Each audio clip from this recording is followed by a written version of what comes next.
right, welcome back to the Radical Fabulatorium. I'm your host, John Adamian. So we just heard a song by Tooth and the Fang called Dog.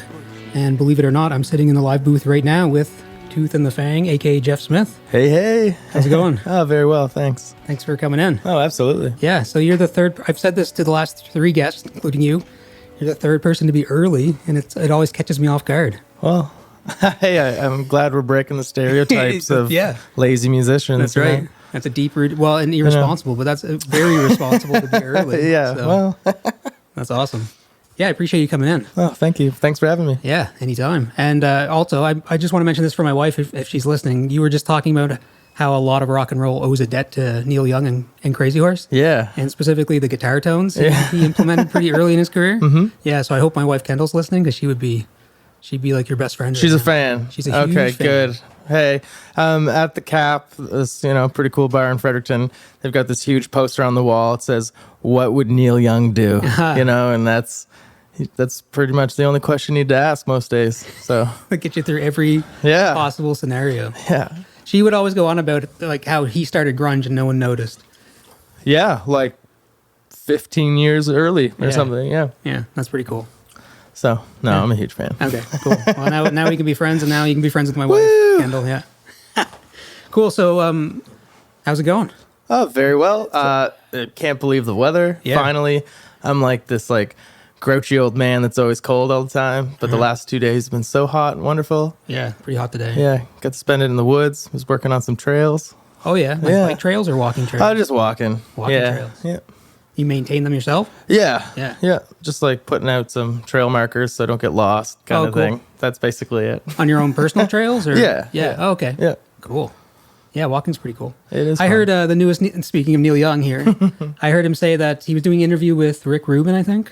Oh yeah. Oh, that's that a wonderful. That's a good like one, right? an hour and a half or whatever. Yeah, I loved it. And he's talking about how he whistled most of his record, and then during walks he would just record it on his phone while he's walking in the woods. So every song was birthed. Like, how cool is that? Like, come That's on. pretty cool. He also said radio is going to save the world, I think, too. Maybe in that same interview. Well, hey, I think he did say that. I think he did. That's funny. Good for him. So your latest record, Cold Dirges of the Baffled. Selling hymns of defeat. Yeah, you chuckle like I. You know, yeah. Oh, because I mess it up all the time. Okay. And that's not the worst one. There are like some other albums I actually can't. Like, I just don't try anymore. You don't even bother? No, because I always mess it up. But that's kind of it's a two thing. One, I'm a big nerd and I love reading, so I just am like taking cool words from other people that I think applies in like an overarching way. Okay. But then also I love, because you're talking about like shoegaze and emo music earlier, and how one thing I like about that kind of genre is the ridiculous titles. Like, that's why I love Godspeed or Explosions in the Sky. Anyway, so yeah, I love having titles that you can't remember. Okay. It's like the opposite of being catchy, you know? Just trying to, like, basically, if someone takes the time to read the title, I've already won. You know? Yeah. Because it's like, wow, there's some interest. Yeah. Because it's about a paragraph. So, yeah, that's a good way to look at it. yeah. You got to make it hard. Don't make it easy for the audience. Yeah. Everything is about, like, instant gratification. I'm going to make it hard for you. You want to respect the audience. They have an intelligence. Yeah. Yeah. I don't know. Yeah. Okay, well, what about, so do you like Fiona Apple? I really don't. I mean, I might know a song, but I'm not a... So her album covers are hilarious. Her album titles are hilarious. Well, I guess I'm going to have to... Can I read you one, yes, one please. of the album titles? Okay. This is the first time I've looked up. I'm fact-checking live here. Fiona Apple, Idler Wheel. Doesn't ring a bell? No. Okay, just a second. Everyone can be listening, waiting. Yeah. With suspense. Okay, this album, it goes by the Idler Wheel, but the actual album's called The Idler Wheel is Wiser Than the Driver of the Screw and Whipping Cords, and the screw and whipping cords will serve you more than ropes will ever do. That's amazing. I kind of brutalized it. You're supposed to read it with like a nice flow, but anyway. That's amazing. Good for her. Yeah, good for her. She's got some good tunes. So let's talk about Area 506. That's like probably their big gig coming up, right? Yeah, that's the big summer rock festival. Yeah, Gig, yeah. I guess It's fun to highlight it. It is. Yeah. Well, and I love that it's like down on the boardwalk and it's like, I don't know, in my stomping grounds, right down from my house kind of thing. Cool. So it feels good. Like, I don't know. It makes me feel proud of St. John, I guess, Yeah. in a weird way. You know? Well, the waterfronts, I've been in St. John for like 7 years.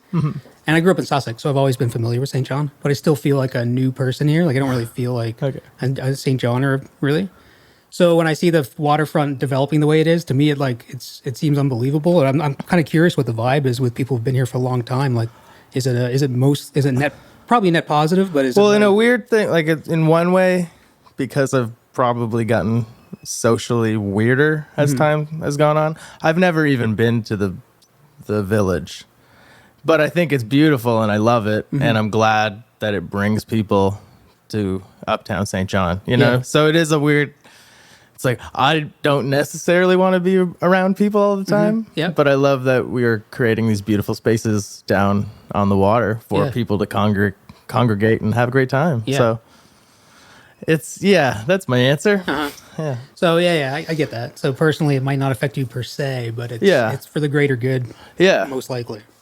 Well, St. John is the classic drive-through city. You know, people have usually only gone to the washroom in an Irving on the highway outside of St. John, and that's their idea of St. John, or the smell. Yeah, this. You know, that's what they know about St. John. Yeah. But the last, honestly, 506 is a big reason, like, people talk about St. John. And I mean, there's other things, like, we've got great food and Yeah. blah, blah, blah. But it's like, I think we should be proud of this stuff. Like, hey, we're here and we're doing stuff. And it's like, yeah, it's cool that all of our neighboring cities are also doing cool things, but that doesn't mean it should stop us from doing our own, Yeah. So yeah, I'm very happy about that. Cool. Yeah.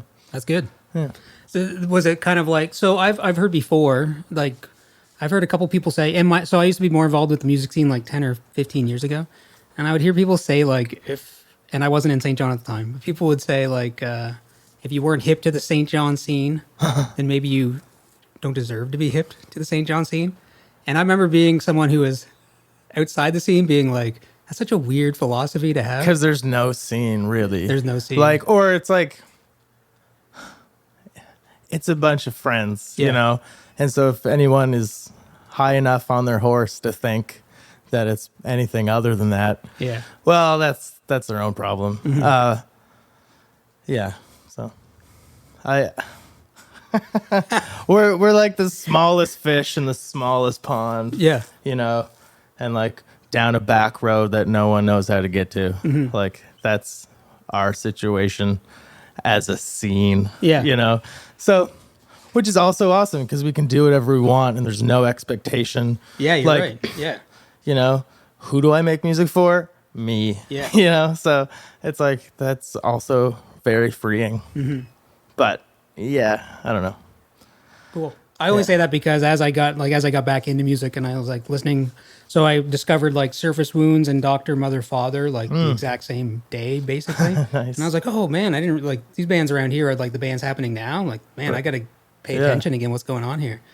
And so that's why it's like exciting to see a little bit of a spotlight happen on St. John. But as someone who feels like an outsider, you like move into an area and start to be like, yeah, this is good for the area. I know for sure. But as a new person, you're like, I don't really know if this is how it should go or not. And like everything, those two bands you mentioned came out of a bunch of other bands. Oh, okay. And those bands came out of other bands. It's Yeah. like really the same people that are, just always trying to find a way to be creative with their friends or their acquaintances. Yeah. And because it's like, for me, because of my age or whatever, it's like, yeah, I would say 5 years ago, oh yeah, that was awesome.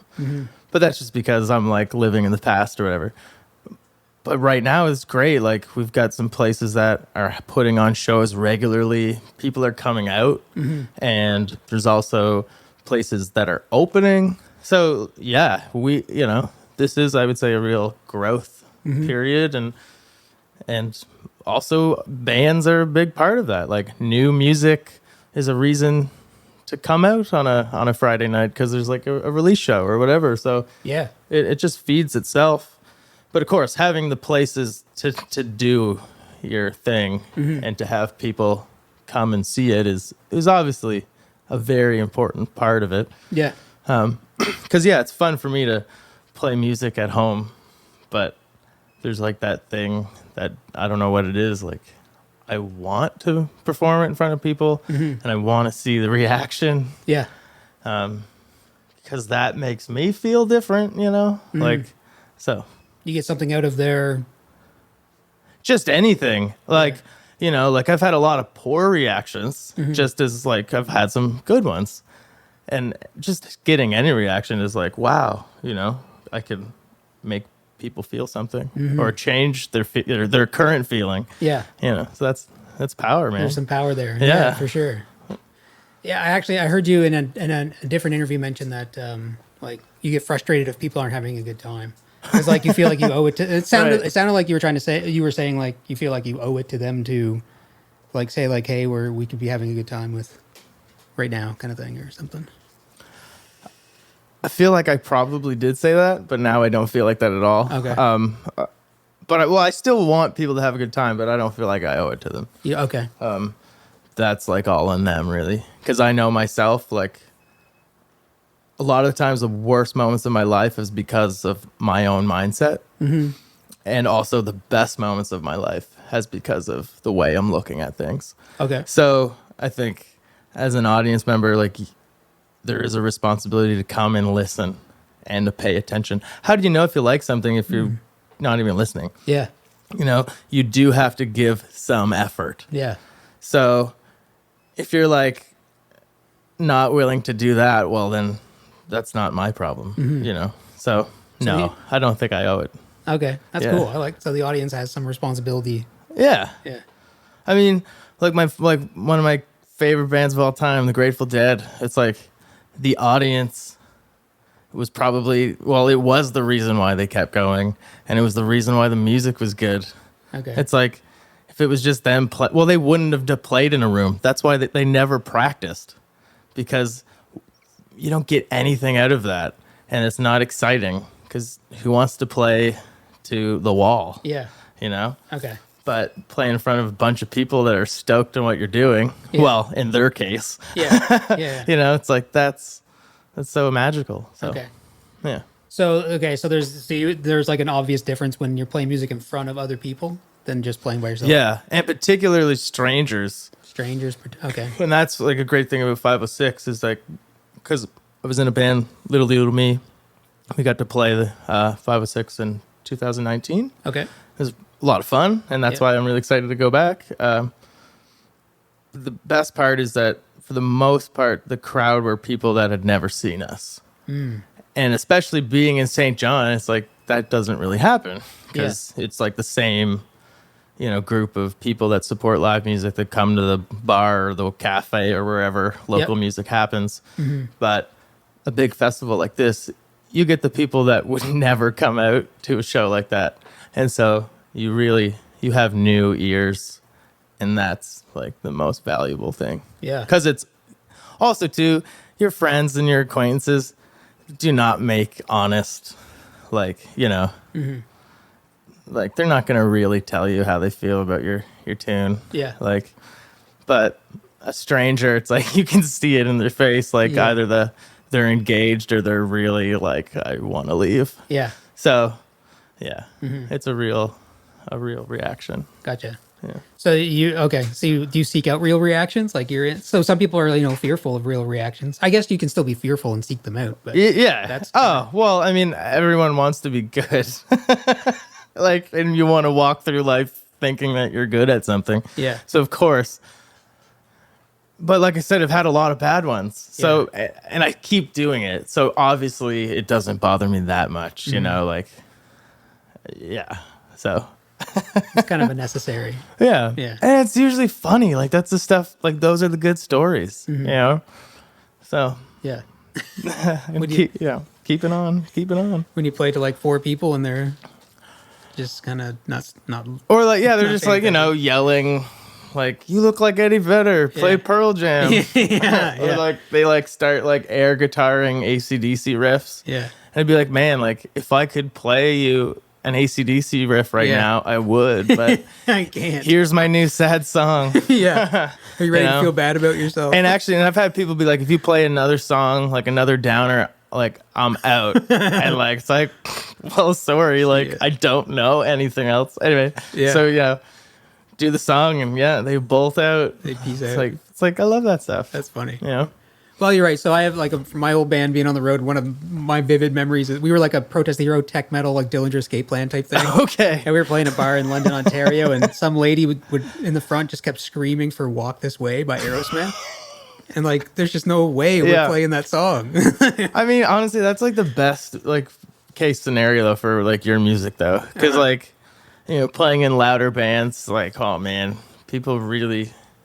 Well, because like you're ruining their time because they can't talk to their friends. Yeah. So that it's does like, happen. whereas like, because a lot of like the music I make, even with the band now, Yeah. like, it's like not that loud. Like Okay. we're a rock band, but like we're not gonna like deafen you. Yeah.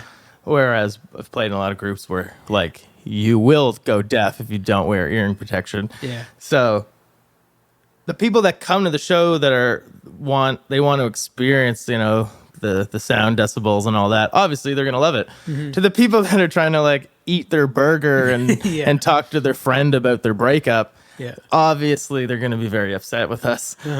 So yeah, but you do it because Yeah. it's fun, and you know you're not gonna lug like a giant SVT amp like halfway across the country to not play loudly. Yeah. You know. Absolutely. So Yeah. that's how it is, right? But And sometimes it's fun to have a really good show when no one is even when there's like 2 or 3 or 4 people there. Oh, And you yeah. have a And it's spectacular happened. show and everything's gelling. Yeah. You can change it. Those people are like, wow, what a moment, because no one's there. Yeah. No one's there to witness it. and I mean, It's kind of fun. it's like, what's the difference if you like sell your CD or your record to that one person in a crowd of 4 or one person in a crowd of 400? It's like that is the same thing. It's like you're still winning over a person, and Yeah. and probably in that case where it's a smaller crowd, it's more intimate, and people can actually they do feel like more a part of it. So it might work in your benefit actually Yeah. to perform to smaller crowds. So, you know. Yeah, you started like that's how I saw Protest the Hero come up. Like they actually played here at the cafeteria beneath us before, like, because I don't know if you're familiar with them, but before their first full length came out, so there's like 20 people just watching them, and then all of a sudden, you know, they become a huge band a few Right. years later. But they would come back. A few of those bands would come around here pretty regularly, and slowly build up groups, or crowds, I should say. It's a tough Yeah. tough living. It's tough, yeah, Tough living. Yeah, different now with the internet, I guess, but Yeah, that's true. You can instantly get your music to everyone, and just being able to upload music like gives you a sense of freedom. You know, like there's no gatekeeper. yeah, you can release Like, it. Yeah, And I thought of it like you can release it sooner too. Like a lot of people suffer from procrastination and, you know, perfection and stuff. Yeah. Well, because it's so easy to release your own thing, you don't need to press anything or do a CD run of any kind. If you release a song and like 3 months later you're like, wow, I really should have changed the bridge or whatever, you could just literally record it and throw it on whatever Yeah, service you're using and put absolutely. it out again. So and there's- also, what's the like? As a fan of so many bands that have multiple versions of songs, I love that anyway. yeah, I and- guess as a Dead fan, that's like part Right. of the whole- Yeah, it's part of the whole exactly. bit, yeah. But other bands like that, you know, that record a lot or they demo a lot, but they also release them, you know. Like I love that. It's like you have this full-on rock version of a song, and then you have like an acoustic version of a song. It's like, why not? Yeah, that's really cool. And because it, you know, obviously the lyrics are probably going to hit differently in those two different contexts, and For sure. yeah, That's the Canadian like pop artist Lights. okay, Usually not my style of music at all, really, but she does that with every album. She'll do her electronic whatever album, and or indie like pop album. Then she'll do like acoustic versions of almost the whole record. That's But sweet. she'll change the track order to make it flow the way she thinks the acoustic version should flow, and like slightly parts are extended, or like the vocal melody will jump up an octave, whereas in like the dance version maybe it went down and like it's really cool the way she'll feel out the songs like and basically reinterpret it, not just do a copy paste, acoustic version. Right. Yeah. No, that is interesting. That's what drew me to her music first, and then I discovered her like then I kind of appreciated the melodies more listening to the dance music. I just wasn't into, I guess. Yeah. But now I dig it a lot. she got a fan. I've been, well, not a whole lot of dance music, but some stuff like Peaches and Yeah, this is Stranger stuff. I've been like, obviously Fatboy Slim, stuff like that.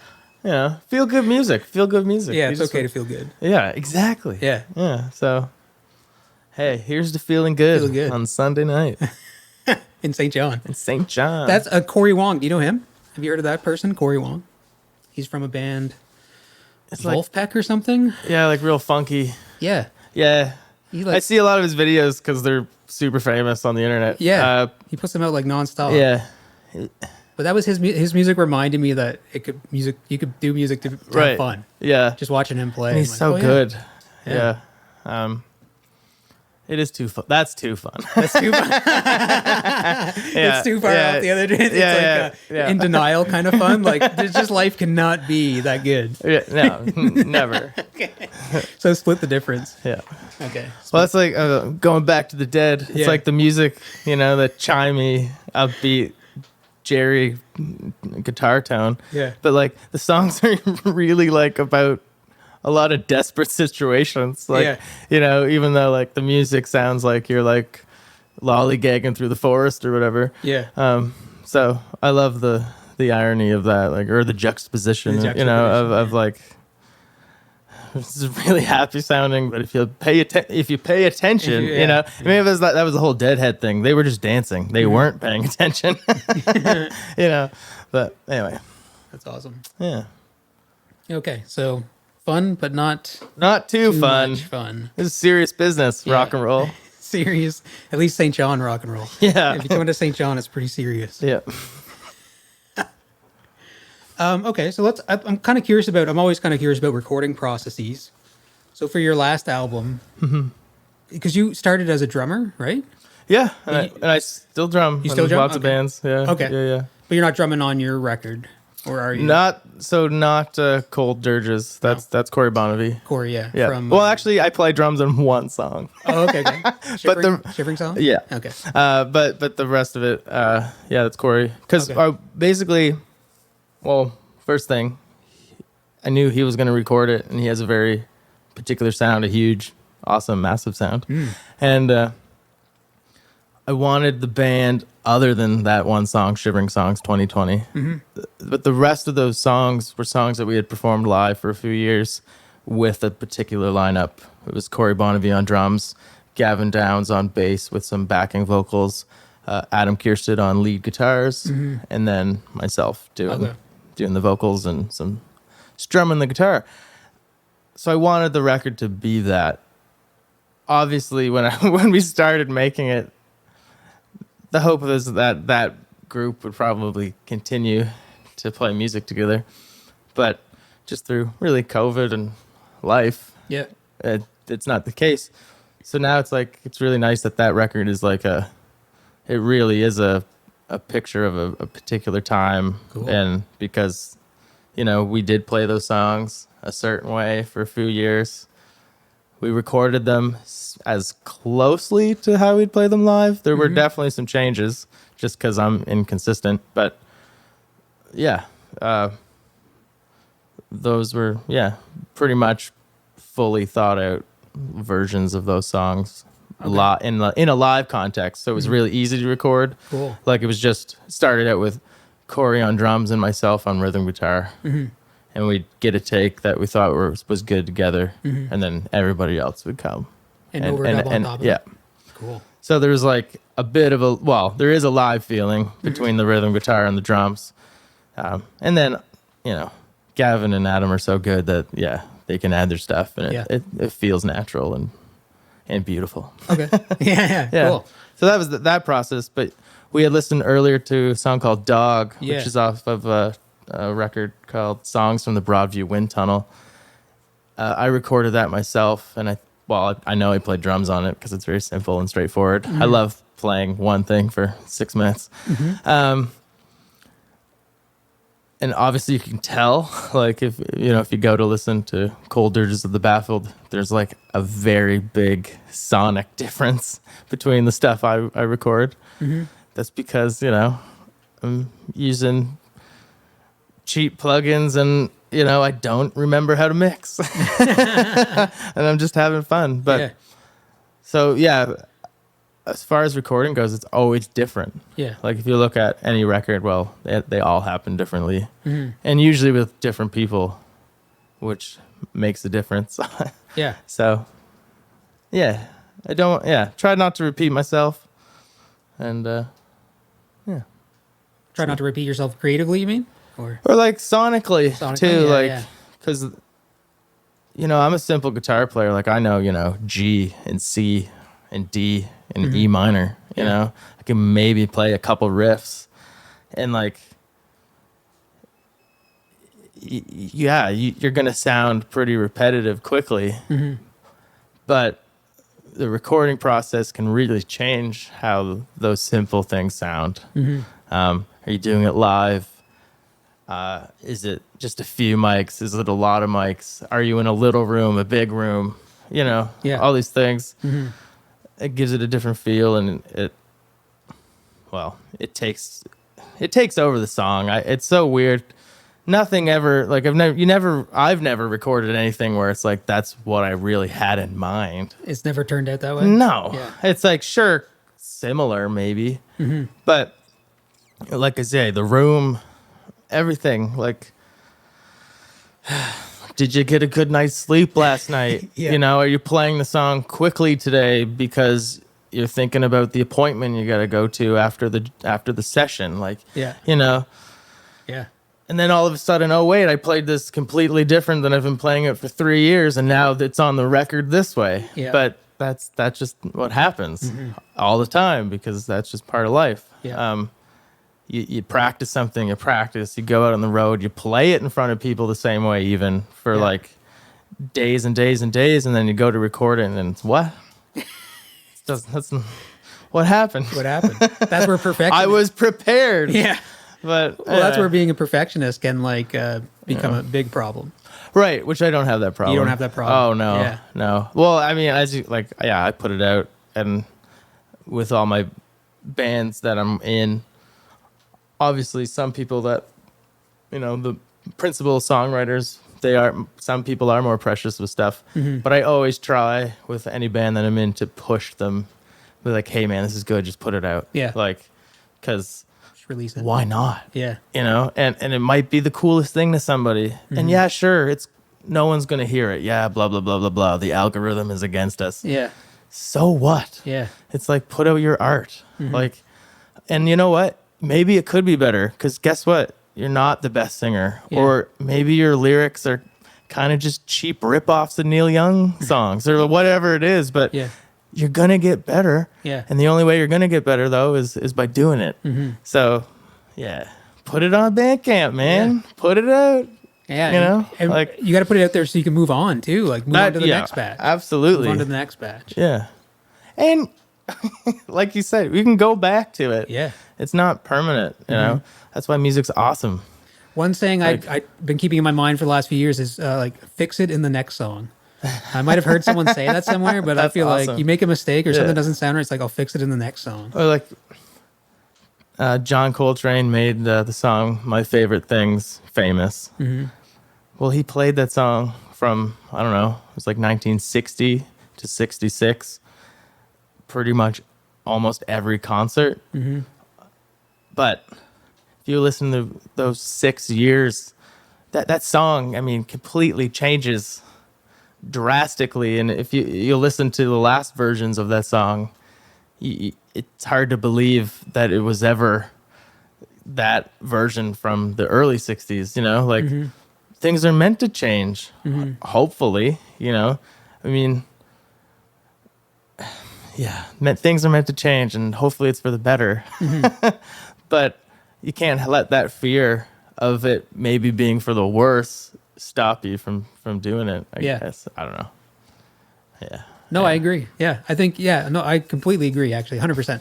You know, but it is hard to get over the fear aspect, or like, you know, it's kind of cheesy to say the hardest part is to get started, but like some people, Oh man, that and the fear combined. I can haven't be- worked on anything for like I've got so many songs or Yeah. half songs, and I mean, there's been a lot in my life, and it's just like I'm doing other stuff. Yeah. But it's definitely like, do I really want to get in that that headspace of I'm trying to write a song, and man, when it's not happening, it doesn't feel good. Yeah, it can and be it's like, painful. why do you want to do that? You know, why do you want to spend your night? It's like you work all day. Yeah. Why do you want to go home and like beat a song to death? You Yeah. know, it's like you want it to be natural. Yeah. So it is hard, Yeah. but it's fun. I don't know, or it's supposed to be fun. So try to let it be fun, Yeah. and don't get hung up Yeah. on that stuff. Because you're not Neil Young, man. So doesn't matter. Yeah. Yeah. It's a strange blend of like personal discovery or like doing it for yourself, but also seeking validation in some weird way. Yeah. It's like a very strange, and like social media makes it even more, like throws that balance even more out of whack. Probably, I'm not 100% sure, but Well, when I got into music, there wasn't social media. Yeah. When MySpace I maybe, right? fell in, well, yeah, but that's not. but that's even only for close. smaller bands, Yeah. like big bands that you're falling in love with as a kid. Yeah. You know, there was the internet, but also magazines and specials on television or whatever. Yeah. Or skate videos, maybe. That's how you heard music. Or when I fell in love with music, I fell in love with that, like bands performing music, whether it's live or for maybe movie soundtracks or you know, anything musical. I didn't fall in love with tweeting what burger I'm eating right now, or like, can't wait to see you at the festival. Yeah. Like, well, you know, I don't care if I see you at the festival, because I'm going to the festival to perform, Yeah. and that's where my head's at. I'm not trying to make friends, you know, I'm trying to play music. So it's like, oh man, I really got into the wrong thing, because yeah, you know, or I want to post things. I love posting things that I care about, Yeah. that I think are funny or cute. You know, it's like I'm obsessed with The Sopranos, so I'll post things about The Sopranos. Yeah. I don't want to post things about my songwriting process. Yeah. Number one, no one cares, and if you do, please don't. It's like, man, it's or bands I love, like bands I probably have like things tattooed on my body from them. When they go on tour, and you get like 17 posts about, hey, we're in Austin, Texas tonight. And then tomorrow, we stopped in Dallas for some burritos, and we're headed to El Paso. Wow, I don't know why I'm into Texas all of a sudden. But anyway, you know what I mean? It's like, man, Yeah. I don't care. Yeah. It's like, I think you're a legend. I love the way you write music, but I don't want a play-by-play of your tour. Yeah. And that was another thing. Like, I grew up with the myth of rock and roll, Yeah, not yeah. just rock and roll. So it's like, what happens on the tour bus? You don't really know, Yeah. because they're not tweeting about it. What happens behind the stage? Well, you don't really know. Yeah. Yeah, it's just I'm just not into it. Yeah. Well, the mystery aspect is interesting because, when I used to go to shows in my early teens or even promote shows, like as you were talking, I was thinking like bands who would be playing the show would come up to the venue and we didn't recognize Didn't them. know what they looked Didn't like. know what they looked like. Yeah. One time, like the big show in Sussex back in the day was Alexa on Fire. Oh yeah. And when the guitar player came out to the door, like the promoter didn't know what he looked like. Oh, who are you? It's like, we're in Alexa on Fire. Oh, okay, yeah, come on in. Yeah. But that seems so outrageous now. Yeah, like that whole Right. the mystery is kind of like not for every like Yeah. a lot of the mystery is been commercialized or something. I I don't even know, but think sometimes the intentions are good with social media. Like you maybe do like what you said, you take like a cool picture or like something Yeah. interesting has happened, but you can't just hit post and let people interpret it. You got to type in the tags and the explain it, mentions, yeah. or you got to send it here and share it there, or like you put it on your Instagram, so you also have to put it on your Twitter. But you have to copy it over differently for so people like this thing that took 7 seconds, which was like an honest expression, takes 15 to 20 minutes to like put it together in this calculated post. So that's kind of like where you're like, oh, I gotta post this time of day because this is when people are gonna see it. Yeah. Because this is when everyone goes to the bathroom at work. Like I get it, I do it. Can't hide it from me.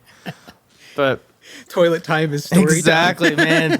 Look at these things. These screens have a lot of secrets and a lot of germs. A lot of secrets, yeah. Oh man. Anyway, the toilet phone. That's great. Literally, I love it. Okay, let's. I kind of want to play a song off your latest record. Woo. So Decode. I'm kind of a fan of the long ones, I guess. Yeah, and long and slow. Long and slow. It's kind of where long and slow and passionate. Why? Why did you pick this one? So I do most things off feeling now. I try not to really have reasons a whole lot, and that's relatively new. Like same with Dog. I don't really know why I like that one. And like even when you were talking about like the difference in like your first record sounding one way or the other, like I didn't really think about the fidelity till you started talking about that. And I was like, yeah. Anyway, I'm just trying to do that more. Just feel things out instead of like analyze. Right. Or I mean, you can turn that part of your brain on too if you want, which is kind of nice. Like you can train yourself to flip a switch. Yeah. I don't know where I was going with that, but yeah. Well, that's why, I mean, especially now whenever I listen to something, I have to listen to it a few times before I can even think about making a decision about how I feel. Because it's like, like you listen to it for how's it just like instantly make you feel, like the groove, the melody, like the unconscious stuff, like not actually thinking about the song, but you're listening. And then when you are analyzing it, well, like, because you're trying to like dig up like, is this person actually a good writer? Like, do they know the tricks? Like, and that's fun, but that's also like, that can be really sterile. Like, because that's like, I don't want to be a scientist, Yeah. So anyway. You could thread the needle, Yeah. It can be. But it is good to be able to, like you say, to look at it from different points of view and with a different part of your brain. Yeah. Yeah. Is there any quick story to the song you want to share, or would you rather keep it a mystery? The songs, man, my lyrics come from like 7 different stories at once, and then they just get jammed into one. So cool. I wouldn't even know where to begin anyway. All right. Well, the song's called Decode. Awesome. Decode? Decode, like to, I don't know anything. Like to decode a thing that you need to decode. I would say decode, but that time for whatever reason I said decode, and then I don't know why I did that. Okay, accents. Here's D Decode from Tooth and the Fang.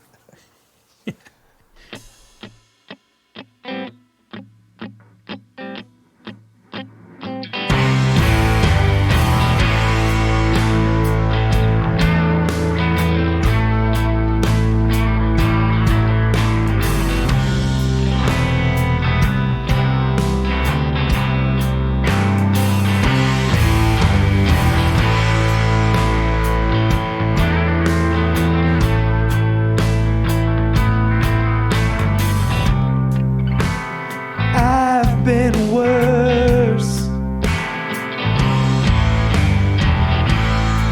but I'm forgettable at best. And with these words now out of my mouth, I'd like to lay this one to rest, 'cause I've got other thoughts that ache my mind,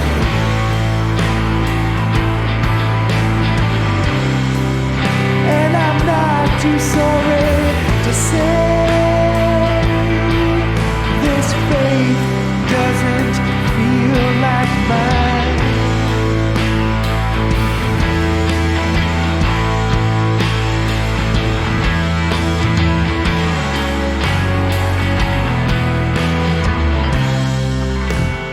Say what I see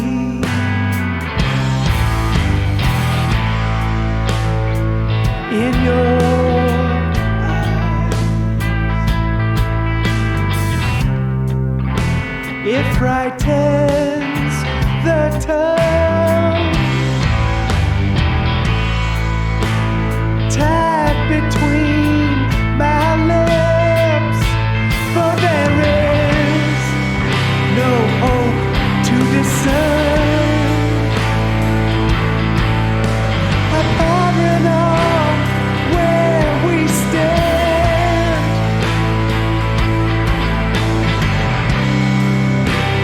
With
many change the channel 'cause they don't wanna see the abuse of you for the gain of me. 'Cause an ugly truth looks better in the dark, and to admit we're at fault is a hard place for us to start. You and me now. You and me now. You and me now. For you and me now.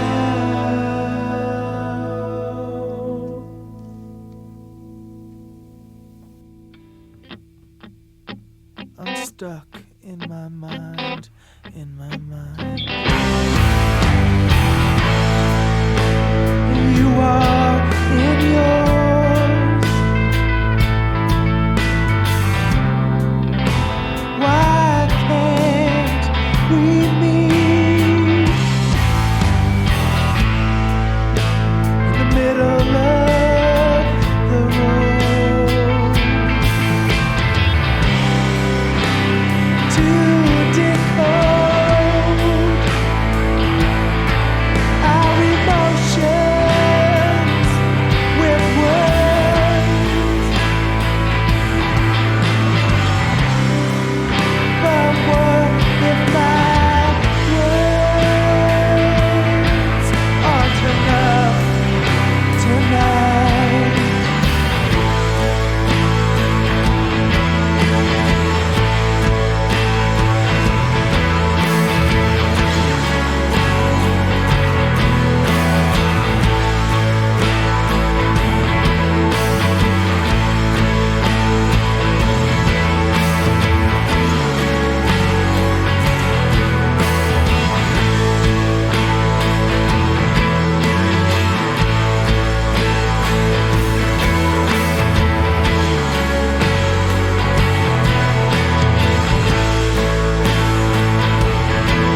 All right, that was Decode by Tooth and the Fang. Yeah, it's me on the sleigh bells. The Sleigh Bells, nice. Yes.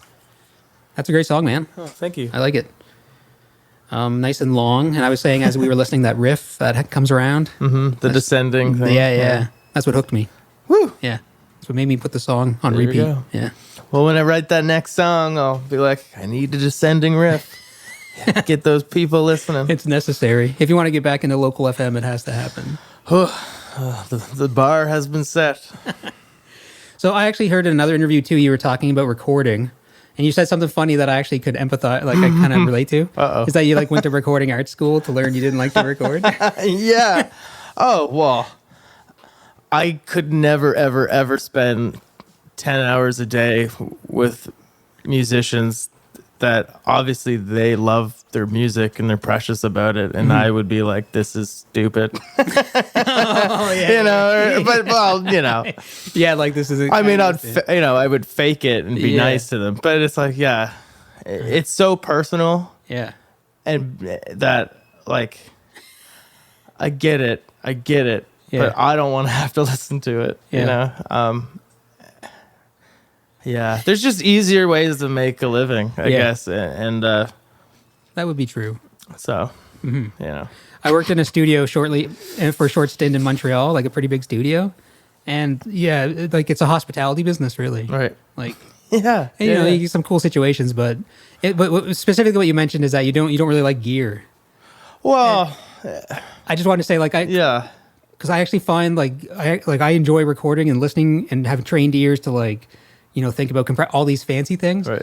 But like gear also I find is like overwhelmingly annoying. It's almost like keeping it simple. Like, I don't know if maybe it's just like get it off the mic and keep it like try to limit the gear as much as possible. But to say you're not an audio engineer and then also say you hate gear, it like doesn't really compute. well, I'm not, and not like, you know, I studied for it, but it's not.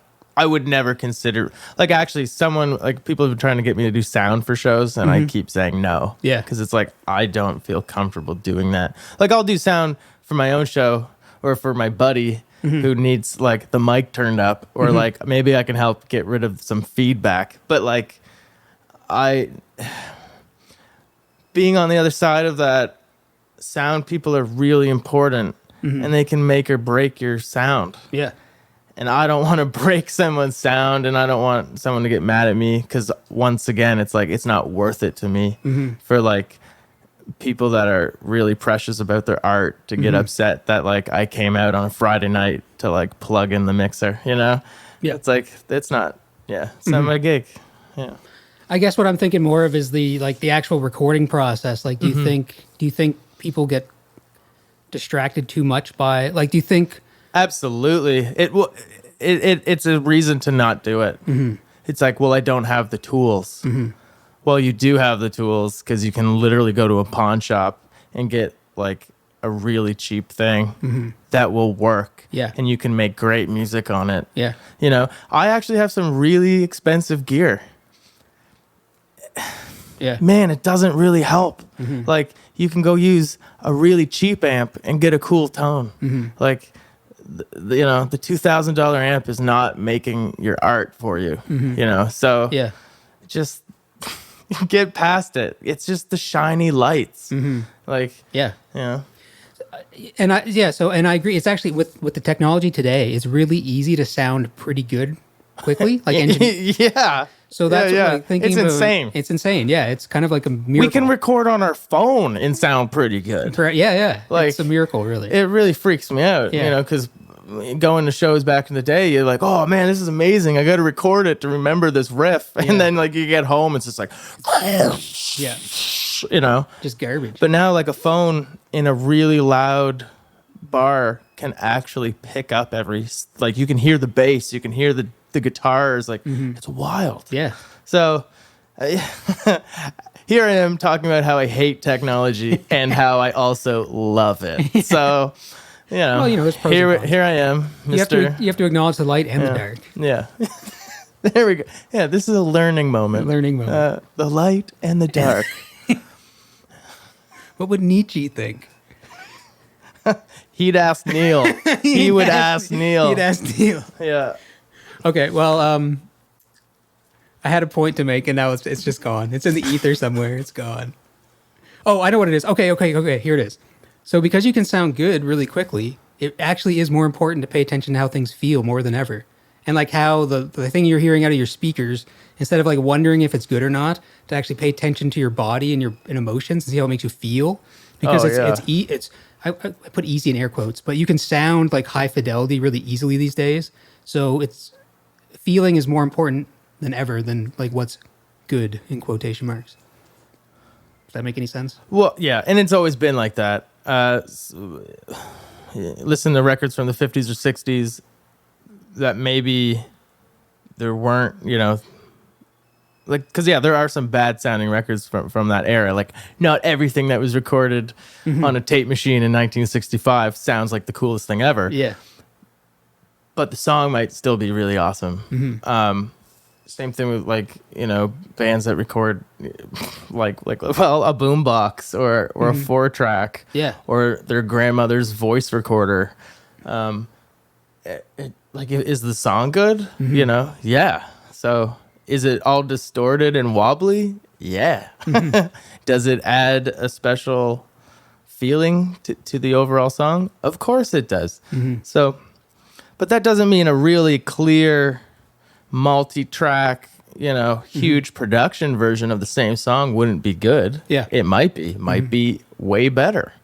But like, this is all experiment. We don't know what we're doing, or I don't. And I think you should be wary of people that say they do because they just want your money. We're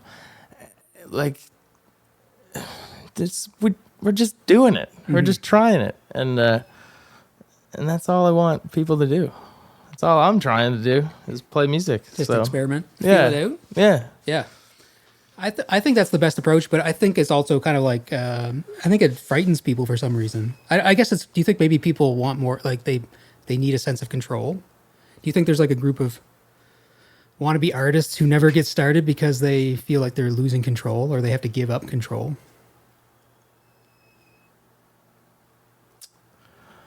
I don't know. I've never personally really had that kind of mental conflict.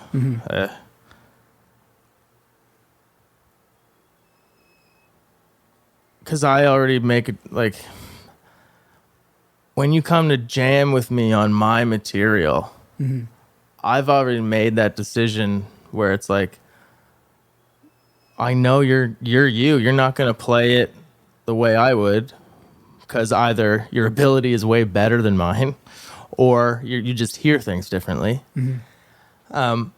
But I already made that decision, like, hey, what you're going to do to my song, I'm going to be okay with it. Or I'm at least going to be open to it. There are definitely things like, especially when things are multi-tracked, someone comes in and does like an overdub, and it's like, yeah, okay, I'm not using that. Yeah. But the goal is always to use it. Like, if you come to record with me, whether it's like the first time you've ever heard the song or something we've been doing for years, it's like the goal is to record something that's usable right now, today. So I'm okay with relinquishing that freedom, because I already put my trust in your artistic abilities as a player. So you know what I mean? I already made that decision to allow you to make your decision. So I've never felt like, oh no, like they ruined my song. Because I'm and like, once again, like the song we just heard, those are 4 people, me and 3 other guys. And I don't control what to do. Like, I don't play drums like Corey. I would never do a lot of the fills the way he does them. I would never play the bass like Gavin plays bass. But I already knew that, because they're not me. Like, so you get people to come in to add something that isn't you, because you want it to be different, and it's going to take a life on its own. And so yes, I would assume that is a fear that people have. They're like, oh no, these people are going to take my song from me and morph it into their vision. And that is scary, but I've never felt like that, because yeah, if you're in the room with me already, it's like then there's a level of acceptance that I've already made. Okay. So yeah. So you're kind of like, yeah, it's kind of like cultivating an environment. Like you trust everyone, and you don't have a total, like you let go of like an expected outcome in some way, but you know it's going to be on target. Well, people also know like I made that joke of like everything great in rock and roll either comes from Neil Young, Crazy Horse, or the Velvet Underground. Mm-hmm. Well, people know that about me. They know what things that I like. Like someone knows how to play guitar, and they know I'm gonna smile. Like, so it's also about everyone knowing where we come from, our musical backgrounds, what we enjoy, what we think is good, what we're trying to achieve. Because obviously that's different for everybody. Some people aren't songwriters, they're just players. Yeah. And I'm the opposite. I can hardly play anything. Like I play a lot of instruments in a very simple fashion. But for me, I'm trying to write songs. Yeah. And even like when I'm playing drums in a band or I don't write the songs, I'm still trying to like play the drums in a way that is gonna go with the vocal and the melody and well all the other parts like the bass or whatever. It's like you are trying to, aid the song. Yep. Not just, oh, look at me, I can play drums. Like Yeah. so yeah. I think that's well, yeah, like you laugh at that, but it's kind of a common hurdle. Eventually, It's a huge hurdle. You have to realize, like, eventually, not everyone's always listening to you, and really, the song is supporting. They're the never song. listening to the song. Yeah. They're listening to the tone. Yeah. Like they're like, like the person that spent 8 years trying to get this sound and went through a bunch of amps. It's like that's what they're listening to. Yeah. And it's like, well, okay, Yeah. that's fine. Yeah. And I get it. Yeah. Amps sound Oh, yeah. cool. Yeah. Distortion's fun. Yeah. But yeah, songs they're just more important. Yeah. It's like you can go shred at home, in your basement with your dog. Yeah. But I don't need that on my song. Yeah. Yeah. Cool. Yeah. Interesting. Yeah. I dig it. Thanks. Well, we're almost out of time. Couple minutes left. What's the Thankfully. time? Oh, 1 minute 20 seconds. Well, I wanted to play Another Day. We'll probably get a minute of it in, but Nice. so this is I guess it would be the single, right? This is the single, off the new album, Cold Dirges of the Baffled, Selling Hymns of Defeat. Yeah. And this is on YouTube or wherever you watch videos on the internet. Yep. And It's out there. And it's a cool video. I'm like running around in the woods and Yeah. that's where I like to be. So The woods. Yeah. All right. You heard it. Use your thumbs. Go look it up on YouTube or wherever you watch videos. And you can catch Tooth and the Fang at Area 506 this August. yes, Alrighty. it's the Saturday, whatever date that is. Boom, Saturday. It's gonna be awesome. Alrighty. All right. Thanks take for coming in, care. Geoff. Oh, thank you so much. Cool. Good night, everyone. Night, night.